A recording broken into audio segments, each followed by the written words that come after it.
Hello प्यारे बच्चों, कैसे हो आप प्यारे बच्चों। इस वीडियो में हम आपका जो आज 2 जुलाई 2021 को स्माइल 3.0 का होमवर्क आया है हम उसे करेंगे।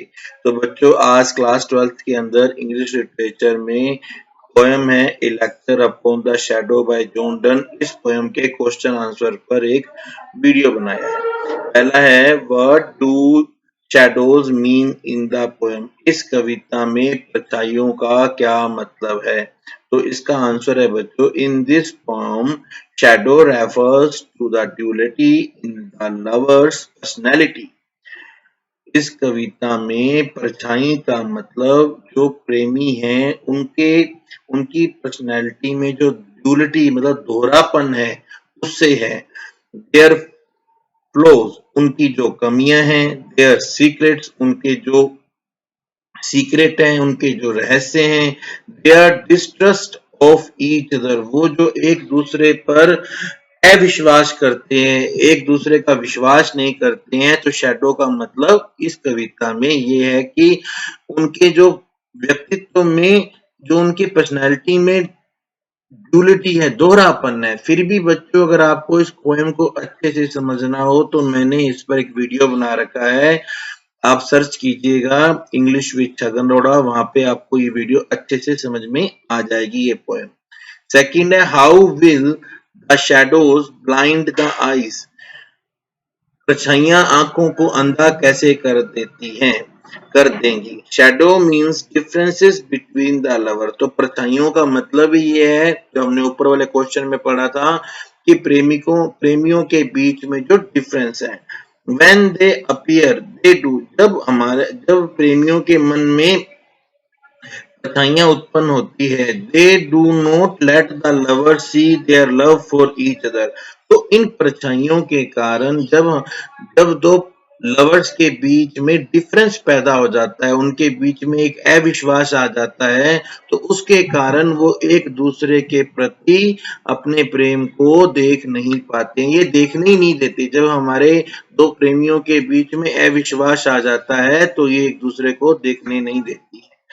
What do you understand by disguise? Disguise का मतलब होता है अपना रूप छुपाना।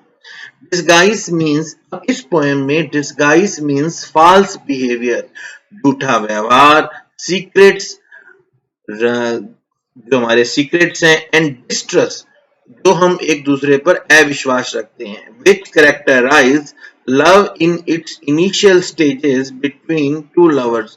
तो डिस्गाइज का मतलब होता है झूठा व्यवहार, वो हमारे सीक्रेट, वो हमारा एक दूसरे पर विश्वास ना करना, जो कि दो प्रेमियों के बीच में उनके जो लव की इनिशियल स्टेज है, शुरुआत है, वहां पर पाया जाता है।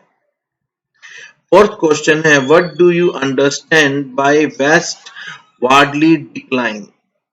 आप वेस्ट वार्डली डिक्लाइन से क्या समझते हो। वेस्ट वार्डली डिक्लाइन का मतलब होता है बच्चों, जो शाम को सूरज छुपता है ना, वो। Westwardly declines means the gradual decline of the sun after the noon towards the west. जब वेस्ट वार्डली डिक्लाइन का मतलब ये होता है कि जब सूरज दोपहर के बाद धीरे धीरे पश्चिम दिशा की तरफ झुकने लगता है।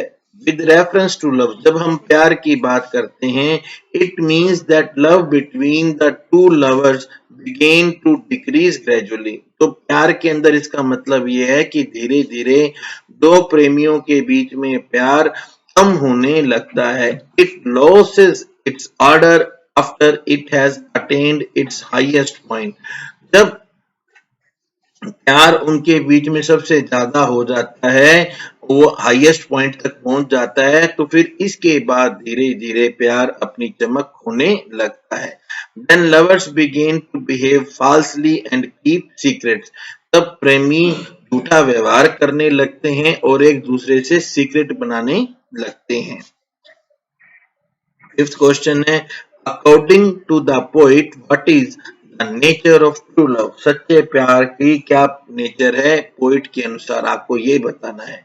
तो इसका आंसर है true love is beyond time. सच्चा प्यार समय से परे है, लोकेशन परिस्थिति से परे है, एंड सर्कमस्टांसेस और जो परिस्थितियां हैं, जो स्थिति है, इनसे ये सच्चा प्यार परे है। True love has no degree, सच्चे प्यार की कोई डिग्री नहीं होती है। It does not change with the passage of time, जैसे जैसे वक्त गुजरता है, पर सच्चा प्यार कभी भी बदलता नहीं है। It never comes to an end, सच्चा प्यार कभी भी खत्म नहीं होता है। इन ट्रू लव, सच्चे प्यार में, the lover and the beloved are wholly sincere to each other, सच्चे प्यार में प्रेमी और प्रेमिका एक दूसरे के प्रति सिंसियर रहते हैं। True love does not tolerate any differences between the lover and the beloved, सच्चे प्यार के अंदर प्रेमी और प्रेमिका के बीच में कोई भी डिफरेंस नहीं होता है। सच्चा प्यार इस डिफरेंस को बर्दाश्त नहीं कर सकता है।